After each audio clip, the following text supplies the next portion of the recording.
चोखा मेला जी महाराष्ट्र के संत हैं, गृहस्थ संत। महाराष्ट्र में तो बड़े महिम गृहस्थ, जो आश्चर्यजनक, जिनका त्याग वैराग्य अनुराग।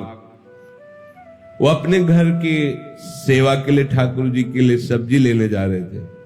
कुछ ऐसे रुपए होंगे, बड़ी मेहनत से कमाते थे, निर्माण कार्य, गृह निर्माण कार्य आदि में वो करके फिर उससे जो अर्थ मिलता था।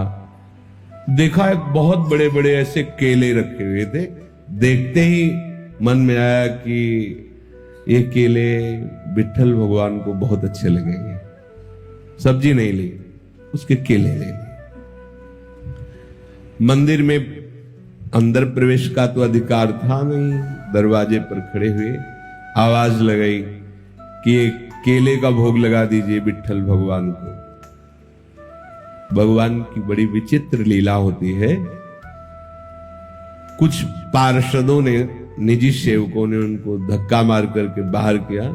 बोले तुम क्या समझते हो, 2-4 बार नाम ले लिया तो इतने बड़े भक्त हो जाओगे कि तुम्हारे हाथ का छुआ हुआ भगवान भोग पालेंगे।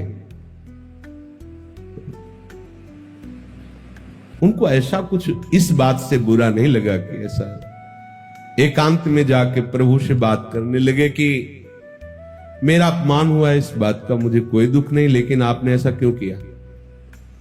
हमारे हृदय में प्रेरणा की और फल देख करके मेरे मन में आया कि आप पाना चाहते हैं, आपके लिए ले गए। तो मुझे ऐसी जगह पैदा ही क्यों किया जो आपको पसंद नहीं सेवा।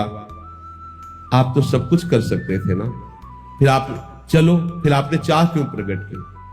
ठीक है, यदि आप ऐसा है तो फिर इस शरीर को रख के क्या करेंगे, क्योंकि ये शरीर आपकी सेवा के योग्य नहीं ना। आज से अन्न जल बंद और इस शरीर का हम त्याग कर देंगे। जब तक आपकी सेवा के योग्य मैं नहीं होऊंगा तो क्या इस शरीर को रख के करें। दरवाजा अपना बंद कर लिया और निश्चय कर लिया कि ना जल ना अन्न इस शरीर में नहीं डालेंगे। देखो छोटा सा कर्म है, भगवत प्रीत्यर्थ। जे ही ठाकुर जी का शयन हुआ, निकले ठाकुर जी, गए, दरवाजा खटखटाया, आवाज लगाई, बड़ी अमृतमयी वाणी, एकदम आकर्षित हुई। कौन? कहा चोखा मेला जी, बहुत भूख लगी है, खोलिए। जे ही, अब वो पूछ नहीं पाए आप कौन। जे ही दरवाजा खोला, अनंत लावण्य कांति रूप सौंदर्य बरस रहा है। नव किशोर अवस्था ठाकुर जी, एकदम आह भर के रो पड़े। आनंद समुद्र प्रभु सामने। प्रभु ने कहा इस समय रोने धोने के टाइम में मुझे बहुत भूख लगी है। आसन जो भी जैसा था बिछा, विराज ना आसन तुम्हारी गोद में बैठे। प्रभु गोद, वो केला जो लाए थे ना, बोले हाँ प्रभु, तो आप मानित करके भगा दिए गए, तो ला के वैसे बोले लाओ लाओ। गोद में ऐसे केला पवा है, देख लो। प्रभु को ये थोड़ी है, प्रभु तो सबके हैं ना। प्रभु ने पाया, बोले आज जो स्वाद मिल रहा है वहां मंदिर में भोग लगता है ना, ऐसा स्वाद हमें नहीं मिलता। रुक्मिणी जी को भी पता लगे कि मेरे प्रेमी जनों के द्वारा दी हुई वस्तु में कितना स्वाद है, तो 2 केले दे दीजिए। मांग के 2 केले प्रभु उनसे लेते और सब केले पाए और बोले तुम आनंदित रहो, मैं उन्हीं का होता हूं जो मेरे लिए है।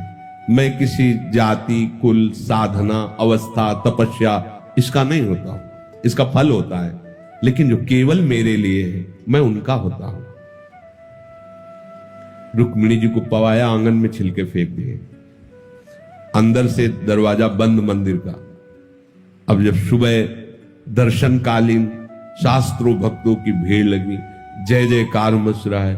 सेवा करने वाले निजी पार्षद बाहर से ताला लगा के जाते थे, जब ताला खुला तो अंदर से खुला नहीं, बहुत परेशान। अब तो विनय प्रारंभ की, फिर रोने लगे सब। प्रभु क्या अपराध हो गया।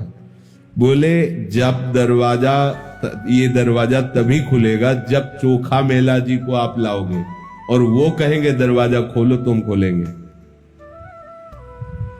बोले प्रभु अभी जाते। बोले ऐसे नहीं, पालकी लेके जाओ, चोखा मेला जी को पालकी में बैठा के लाओ। अगर वो ना बैठे तो उनके पैर पकड़ना और कहना पालकी में बैठो। ये वही लोग हैं जिन्होंने धक्का दिया कि तुम्हारे हाथ का भगवान कैसे पाएंगे। भगवान शिक्षा दे रहे, अगर वो ना बैठे तो उनके चरण पकड़ना, क्योंकि वो दैन्य हैं, वो शायद ऐसा ना करे, तो तुम उनके चरण पकड़ना, उनसे विनय करना, उनको बैठालना। और जब वो पालकी में बैठ के आएंगे और यहां दरवाजे में कहेंगे खोलो प्रभु, तो हम खोलेंगे नहीं, नहीं दरवाजा खुलेगा ही नहीं, अंदर से सब लाग। अब उनके तो प्रकट और आंतरिक दोनों जीवनाधार श्री विठ्ठल भगवान ही है। पालकी ली भागे भागे, आप सब आश्चर्यचकित हो रहे कि कल मंदिर के दरवाजे से जिन्हें धक्का दिया गया था, आज उन्हें पालकी में बैठा ले वही पार्षद चोखा मेला जी तो साष्टांग लौट गए भगवान महिषियों के। कहा तो वो फिर चरण पकड़ रहे कि अब आप छुपिए मत, सब जान गए कि आप किस कोटि के महान भक्त। आप जबरदस्ती उनको पालकी में बैठाया, जय जयकार करते हिलाए। मंदिर में जब आए तो आंसू बहाते चोखा मेला जी, प्रभु बस करो बस करो, अब तो खोल दो। तत्काल दरवाजे खुल गए। ये देखो एक छोटी सी सेवा चमत्कार प्रकट कर दिया। यदि हम आठों पहर प्रभु के लिए, तो कैसा जीवन होगा, विचार करके देखो आप।